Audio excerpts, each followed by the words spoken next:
नमस्कार, face in the crowd में आपका स्वागत है। मैं हूं आपके साथ पारुल। आज फेस इन द क्राउड में एक ऐसा चेहरा आपके सामने लेकर आने वाले हैं जो है तो एक आम लड़की, लेकिन उसने जो किया वो शायद ही कोई कर सकता है। काम तो कई सारे होते हैं, कई लोग कहीं जॉब कर लेते हैं, कई लोग बिजनेस कर लेते हैं, कई लोग खुद का कोई उद्योग चला लेते हैं, घर से ही कोई काम शुरू कर लेते हैं। लेकिन आपको अगर ये पता चले कि एक लड़की कुछ बिल्लियों का पालन पोषण करके घर चला रही है अपना, तो आपको कैसा लगेगा? एक ऐसी ही कहानी, एक ऐसा ही चेहरा हम आपके सामने लेकर आने वाले हैं। एक ऐसी लड़की से आपको मिलवाने वाले हैं जो बहुत कम उम्र की है, लेकिन उसने जो किया उसे सुनकर आप भी तारीफ करेंगे। तो चलिए ले चलती हूँ आपको फिजा के पास।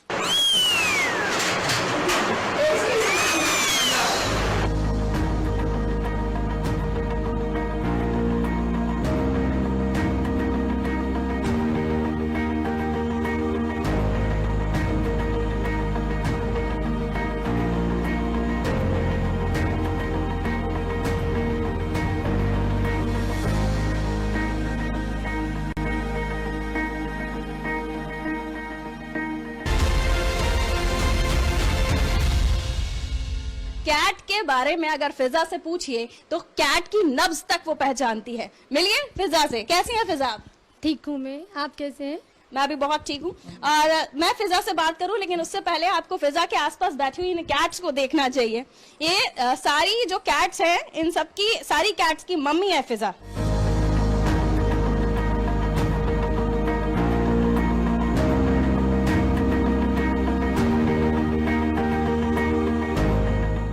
फिजा से अब हम जानेंगे कि कैसे वो उन्होंने कैट्स को अपने घर पे लाना शुरू किया, क्या उनकी जर्नी रही, कितना उन्हें स्ट्रगल करना पड़ा, क्योंकि आसान नहीं था फिजा के लिए सब कुछ करना। शुरुआत उन्होंने जो की उसके पीछे भी एक कहानी है। तो चलिए फिजा से ही जानते हैं। फिजा बताइए कैसे आपकी स्टार्टिंग हुई, आखिर ऐसा क्यों आपको लगा कि आपको कैट्स फार्मिंग ही स्टार्ट करनी है, कैट्स को ही आप अपने साथ में रखकर एक नया कुछ काम कर सकती हैं, कोई और काम क्यों नहीं चूज किया? मैं शुरू से चाहूंगी हमारे दर्शकों को आपकी कहानी पता चले। जी, मैंने ये सोचा कि बहुत सारे काम होते हैं जो लड़कियां बाहर जाके करती हैं, बट कुछ काम सक्सेस होते हैं, कुछ नहीं होते हैं, और घर वालों की इजाज़त भी ज़रूरी होती है। फिर मुझे एक दिन ख्याल आया कि मैं क्यों ना कैट्स पालूं। मैंने अपने शौक़ के लिए ओनली 4 किटन्स लिए थे, और 4 किटन्स से मेरे पास इस टाइम 35 कैट्स हैं विथ प्लस किटन्स। और मुझे कैट्स को रखे हुए 6 ईयर हो गए हैं, 6 साल कंप्लीट हो गए हैं। और मैंने इस बीच में काफ़ी स्ट्रगल झेला कैट्स की वजह से भी। मेरे फादर नहीं है, मैं 20 डेज़ की थी तब फादर का एक्सीडेंट में डेथ हो गई थी। मेरी मम्मा है, मैं हूँ, मेरी छोटी सिस्टर है, और मेरी छोटी सिस्टर ही ज़्यादातर मेरी कैट्स को संभालती है, सारी जिम्मेदारी उसके ऊपर है, और घर की भी हम लोग के ऊपर सारी जिम्मेदारी है।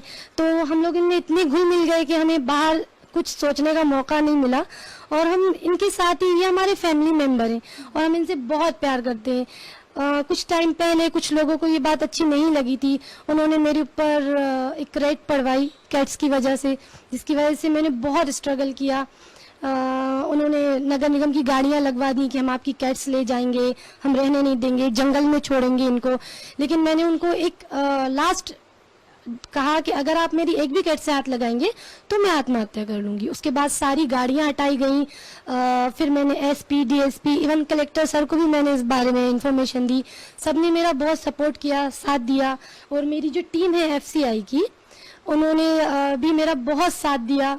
उन्होंने सबको सपोर्टिंग के लिए भेजा। उस टाइम ये स्ट्रगल बहुत ज़्यादा था। इवन मेरे पूरे घर के आसपास, बंगलों के आसपास पुलिस तक लग गई थी।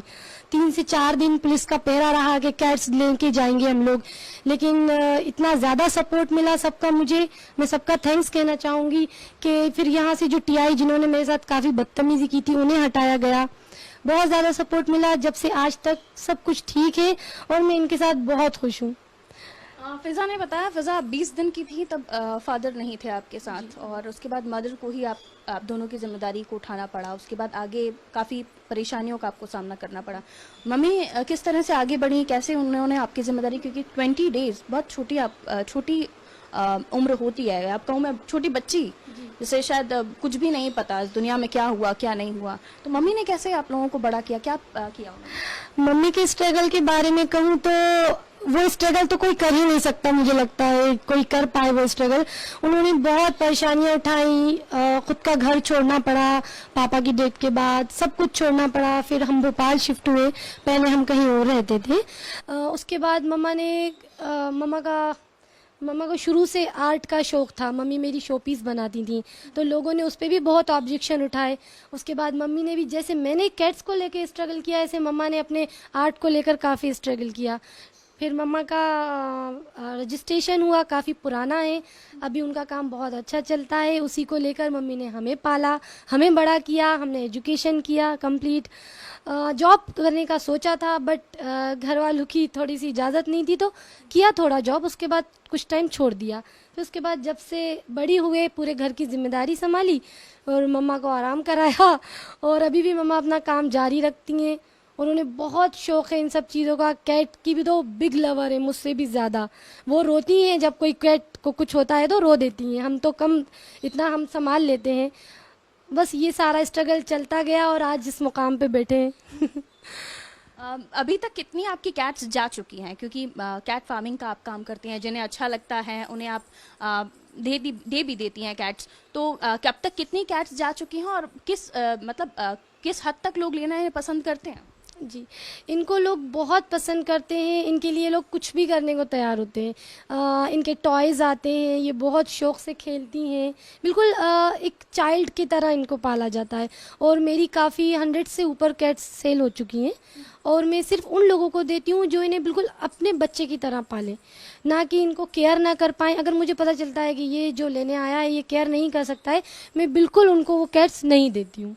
मेरी काफ़ी कैट्स सेल हो चुकी हैं। उसके पीछे आपका नुकसान हो जाता है, वो भी आप बर्दाश्त करते हैं? जी, नुकसान मुझे बिल्कुल बर्दाश्त होता है, क्योंकि मेरी कैट्स मेरे पास है तो मैं बहुत सुकून में हूँ, खुश हूँ। लेकिन कोई मुझसे अगर ये कहे हम ले जा रहे हैं, इसको बांधेंगे, तो मैं मतलब पेमेंट वापस करके मुझे नहीं देना है आपको, कह आई एम सो सॉरी कह के उनको मना कर देती हूँ। बिल्कुल ऐसे लोगों को मैं कैट्स नहीं देती हूँ। अच्छा फिजा, ये भी है, कई बार हमने ये भी सुना है कि अगर कोई कैट को संभाल नहीं पाते हैं या वो ठीक नहीं रखते हैं, तो आप पूरी नज़र रखती हैं और वापस अपनी कैट को ले भी आती हैं, पैसे रिटर्न कर देती हैं? जी हाँ, मैं ये बिल्कुल करती हूँ। जिसको भी देती हूँ मैं उनको बोलती हूँ, आप प्लीज़ मुझे हर वीक मुझे वीडियो चाहिए, फ़ोटोज़ चाहिए, आप कैसे रख रहे हैं। अगर आप सही रख रहे हैं तो मुझे आपसे कोई परेशानी नहीं है। अगर आपने कैट्स को अच्छे तरीके से नहीं रखा तो आप मुझसे पैसा रिटर्न करिए, मेरी कैट्स मुझे रिटर्न दे जाइए। मैं नहीं चाहती कि इनको कुछ प्रॉब्लम हो, क्योंकि हम लोगों ने इनको बिल्कुल औलाद की तरह पाला है। हम रात रात भर जगते हैं, जब इनके बेबीज़ होते हैं, बहुत तो इनके साथ मेहनत करना पड़ती है। पूरी क्लीनिंग, ब्लड में हाथ हो जाते हैं, सब कुछ बिल्कुल ऐसे गोद में ले लेते हैं। अगर बुखार होता है तो मतलब रात हो या दिन हम इनके लिए खड़े रहते हैं। देखिए, जो जानवर होते हैं उनसे अपना अलग ही लगाव होता है। आपके घर में भी अगर पैट्स हो तो आपका अलग ही एक इंटरेस्ट, अलग ही एक लगाव होता है, एक फैमिली की तरह आप उसे ट्रीट करते हैं। लेकिन जब आपको पता हो कि ये पैट्स हमारे घर में कुछ दिन ही रहने वाले हैं, उन्हें हमें वापस देना है, तो कई बार लोग होते हैं कि उसे एक बिजनेस की तरह ही ट्रीट करते हैं। लेकिन फिजा, जब उनकी कैट अगर कोई ले भी जाता है, अगर आपने उनसे परचेस कर भी ली, खरीद भी दी, और आपने उसे ठीक नहीं रखा, तो वो कुछ दिनों में आपसे वापस भी ले लेंगी, ये भी गारंटी है। खैर चलिए, अब फिजा के आगे के उन्हें किस तरह से अचीव हुई हैं चीज़ें इसके बाद, ये आपको जानकर बहुत इंटरेस्टिंग लगेगा कि कैट्स फार्मिंग तो अपनी जगह है, कैट फार्मिंग तो अपनी जगह है, लेकिन उसके अलावा भी इस कैट को बड़ा करना, उन्हें इतना क्वालिटी वाले फर्स देना, पूरी उनकी केयर करना ताकि वो अच्छी लगे, इसके लिए भी उन्हें अचीवमेंट्स मिले हैं, अवार्ड्स मिले हैं। सबसे पहले मैं आपको एक नज़र दिखाती हूँ उन अवार्ड्स की तरफ जो फिजा को मिले हैं। मुझे नहीं पता है किस किस चीज़ के लिए मिले हैं। फिजा को मैं बुलाती हूँ यहाँ पे, वो हमें बताएंगी कि किस किस चीज़ के लिए, और साइड में मैं कोशिश करूँगी आपको पिक्चर्स भी दिखा सकूँ। फिजा, आप हमें बताएं कि ये किस किस चीज़ के लिए आपको ये अवार्ड्स मिले हैं? मुझे ये अवार्ड्स बेस्ट ब्रीड पे मिले हैं, बेस्ट कैट पे मिले हैं, बेस्ट कैट शो का जो बेस्ट किटन और कैट है मेरी, उन पे मुझे ये अवार्ड्स दिए गए हैं। ये FCI शोज़ होते थे और मैंने वो शोज़ पार्टिसिपेट किया। मैंने फ़र्स्ट शो मुंबई 2019 पार्टिसिपेट किया था। वहाँ पर इवन 900 कैट्स ने पार्टिसिपेट किया था। 900 कैट्स ने, उसमें मेरी कैट टॉप 10 में आके विनर हुई थी। तब से मेरी ये कैट शो की जर्नी शुरू हुई थी, और उस दिन से मैंने ऐसे 5 शोज़ विन किए। मैं कभी भी हारी नहीं, और मेरी कैट्स भी कभी नहीं हारी। अरे बाप रे! तो आप ऐसा क्या अपने कैट को ट्रीटमेंट देती हैं कि आपकी कैट्स फाइट कर लेती हैं, विन कर जाती हैं, अवार्ड लेकर आती हैं? मेरी कैट्स की फर बहुत क्वालिटी बहुत अच्छी रहती है। मैं केयर करती हूँ, इनकी जो केयर होती है उसके हिसाब से इनको अवार्ड मिले जाते हैं। इनकी फर क्वालिटी क्या है, इनके एयर साफ हैं, इनके नाखून कट से, और ब्रीड के ऊपर सबसे ज़्यादा अवार्ड दिए जाते हैं। जी हाँ। चलिए, बहुत सारी ट्रॉफीज मुझे दिख रही हैं फिजा। ये अलग अलग, मैंने जो आपके पिक्चर्स देखे हैं उसमें अलग अलग जगहों से आपको अलग अलग ट्रॉफी मिली हुई हैं। आप बता सकते हैं कहाँ कहाँ आप ये शोज के लिए गई हैं, कैट शोज के लिए? मैंने एशिया का सबसे बड़ा शो किया था, फर्स्ट मुंबई कैट शो। उसके बाद मैंने हैदराबाद सेकंड किया, फिर मैंने पुणे थर्ड किया, फिर इंदौर किया, फिर भोपाल किया लास्ट, क्योंकि कोविड के बाद शोज़ क्लोज हो गए थे। उसके बाद फिर कोई शोज़ नहीं हुए। हाँ, वर्चुअल कैट शो हुए ऑनलाइन में, वहाँ भी विन हुई। ऑनलाइन मेरी कैट ने शो किया, तब भी मैं विन हुई। और ये जो मेरी एफसीआई की टीम है वो बहुत सपोर्ट करती है। हमारे जो प्रेसिडेंट हैं साकिब पठान सर, उन्होंने मुझे बहुत सपोर्ट किया इसमें। उनकी बहन सिस्टर है सानिया पठान, जो इस शो को ऑर्गेनाइज़ करती हैं, सारा सब कुछ वही देखती हैं। बस वो मुझे आगे बढ़ाते गए, मुझे इन्वाइट करते गए और मैं जीतती गई। तो काफ़ी सारे सर्टिफिकेट्स और काफ़ी सारे कैट शोज़ में फिज़ा अपनी कैट्स को लेकर गई, और उसके अलावा बेस्ट ब्रीड और उनके फर्स, उनकी क्वालिटी देखकर, उनकी हेल्थ देखकर जो है कैट्स को अवार्ड मिले हैं। और उसी की जो एक झलक है आप देख रहे हैं। आसान नहीं होता इतना सब कुछ कर दिखाना। आप बास्केटबॉल चैंपियन नहीं हैं, आप स्विमिंग पूल में स्विमर नहीं हैं, आप क्रिकेट नहीं खेलते, लेकिन ये एक अपना ही नशा है, ये एक अपना ही जुनून है जो फिज़ा को है शायद। और इसी वजह से फिज़ा इतनी सारी कैट्स को संभाल पाती हैं। आपके घर में एक पैट हो और अगर आप खुद ही उसे संभालते हो तो शायद एक पैट भी आपके लिए मुश्किलें खड़ी कर देता होगा, लेकिन इतनी सारी पैट्स को संभालना और वो भी अपने बच्चों की तरह उन्हें पालना आसान नहीं होता।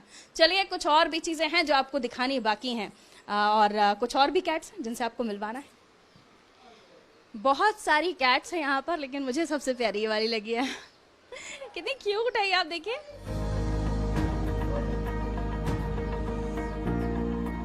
तो ऐसी और भी सारी कैट्स। और जैसे कि फिज़ा के मदर के बारे में भी हमने बात की कि काफ़ी आर्ट एंड क्राफ्ट में भी उन्होंने काम किया है। और शुरुआत जब हुई थी आर्ट एंड क्राफ्ट में फिज़ा की मदर की, उसके बाद ही फिज़ा और सबा को उन्होंने पाला पोसा। तो उन आर्ट एंड क्राफ्ट के बारे में भी हम समझेंगे और कुछ और भी ऐसी चीज़ें आपको दिखाएंगे जो आपको देखकर भी अच्छा लगेगा और उसके पीछे की कहानी सुनकर कुछ तो महसूस होगा।